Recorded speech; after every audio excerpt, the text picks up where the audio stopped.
Bienvenue sur la chaîne Azuratech. Abonnez-vous et actionnez la cloche pour ne pas manquer les prochaines vidéos. Bonjour, nous retrouvons notre tableau comme nous l'avons vu dans la vidéo précédente et je vais donc vous donner cette fois-ci la seconde partie. Nous allons aller un petit peu plus loin sur ce tableau. Alors, effectivement, on a pu voir la vidéo précédente, elle nous permettait d'apporter un calcul général sur l'ensemble des valeurs de mes cartes cadeaux. Je vous le refais. Donc, je clique ici sur le numéro 1 pour sélectionner la ligne numéro 1, clique bouton de droite de ma souris, j'insère parfait. Ensuite, je clique dans une cellule au hasard ici de ma table, donc par exemple D9. Sur le ruban, j'actionne la commande « Mettre sous forme d'un tableau ». Je choisis une présentation, par exemple ici le bleu. Dans la petite boîte de dialogue, je regarde bien que toute ma zone de données est sélectionnée, donc de A2 jusqu'à E127, et que la coche est bien indiquée sur mon tableau comporte des en-têtes. Donc tout est parfait. OK. Automatiquement, mon tableau passe en bleu. Il rajoute des petites flèches sur chacun des noms de colonnes. Parfait. Donc maintenant, je vais pouvoir établir le total général ici sur la première ligne. Donc en D1, j'écris total général. Sans faute, c'est encore mieux. Et en E1, je vais établir la formule. Donc on avait dit qu'on plaçait la somme. Puis, on vient se positionner sur la première cellule, ici E3, et j'utilise le raccourci clavier, majuscule, contrôle, flèche vers le bas. Je valide, et effectivement, j'ai bien le montant général qui est de 17 150 pour l'ensemble de mon tableau. Bon. Maintenant, je peux filtrer mon tableau et aller rechercher des informations. Mais quand j'arrive à ce niveau, souvent en cours, on me dit « Oui, monsieur, c'est pas mal », mais je n'ai pas le résultat de l'établissement. Le résultat reste toujours le résultat général. Je vous le montre. Là, si je viens ici prendre l'établissement et je désélectionne tout pour sélectionner par exemple Nice, je dis OK. Effectivement, j'ai bien les lignes uniquement de Nice, j'ai les valeurs des cartes cadeaux, mais le total général n'a pas changé.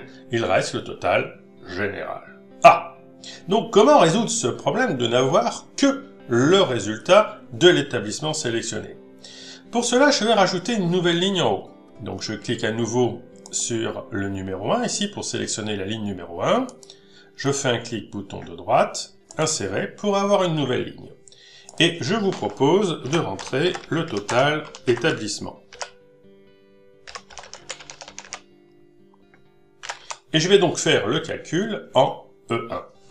Alors, pour cela, au préalable, je reviens sur tous mes établissements. Donc, en réalité, ici, on ne va pas poser une fonction somme, mais on va poser une autre fonction, celle qui s'appelle sous.total. Je vous l'écris. Égale sous.total. Et j'ouvre ma parenthèse. Dès que je vais à ma parenthèse, Excel va m'aider à rentrer les différents arguments. Le premier argument qu'il faut indiquer, c'est un code. Et ce code indique l'opération qu'on veut effectuer sur le sous-total. Moi, j'ai envie de faire ici une somme. Donc, ça va être le code numéro 9. Alors, soit on tape 9, soit on clique ici sur l'option 9. Tac, tac. Donc, j'ai bien 9. Le code 9 signifie une somme. Puis, je fais un point-virgule. Maintenant, je vais désigner l'ensemble des données sur lesquelles je vais effectuer le calcul. Et là, encore une fois, il faut reprendre l'ensemble des données. Donc, je me positionne en E4. J'utilise le raccourci clavier majuscule, contrôle, flèche vers le bas pour sélectionner toutes les valeurs numériques de la colonne. Puis, je vais fermer la parenthèse et je valide. Le résultat est rigoureusement le même. D'ailleurs, j'en profite pour le mettre en monétaire. C'est exactement le même puisque tous les établissements sont visibles. Mais la différence va maintenant apparaître dès l'instant où je sélectionne un ou plusieurs établissements. Je reviens sur la petite flèche, je désélectionne tout, et je choisis par exemple Nantes. Je dis OK. Et là, cette fois-ci, j'ai bien la liste filtrée de mes employés de l'établissement de Nantes, et j'ai la valeur totale de la dépense des cartes cadeaux pour cet établissement. Je vois bien le total général et le calcul du total qui s'est fait en réalité sur un sous-total de l'établissement qui a été filtré. Je peux changer ici d'établissement, donc imaginons par exemple, je choisis cette fois-ci le showroom à Lyon, je dis OK, j'ai cette fois-ci 5 nouvelles valeurs, et le sous-total de l'ensemble de ces 5 nouvelles valeurs donne 710. Je pourrais faire sur un établissement, mais je pourrais tout aussi bien le faire sur plusieurs établissements. Ici, par exemple, sur Lyon, j'ai le showroom et j'ai le siège. Imaginons que je veux grouper les deux et avoir le résultat total de ces deux établissements qui sont à Lyon. Je dis OK, et mon total est bien de 7980 pour l'ensemble des éléments qui ont été filtrés. Donc voici l'astuce pour avoir ce que l'on appelle un sous-total.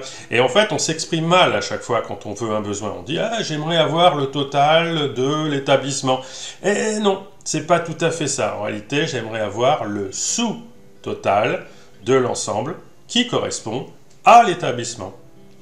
Voilà, c'est rectifié. J'espère que cela vous a plu.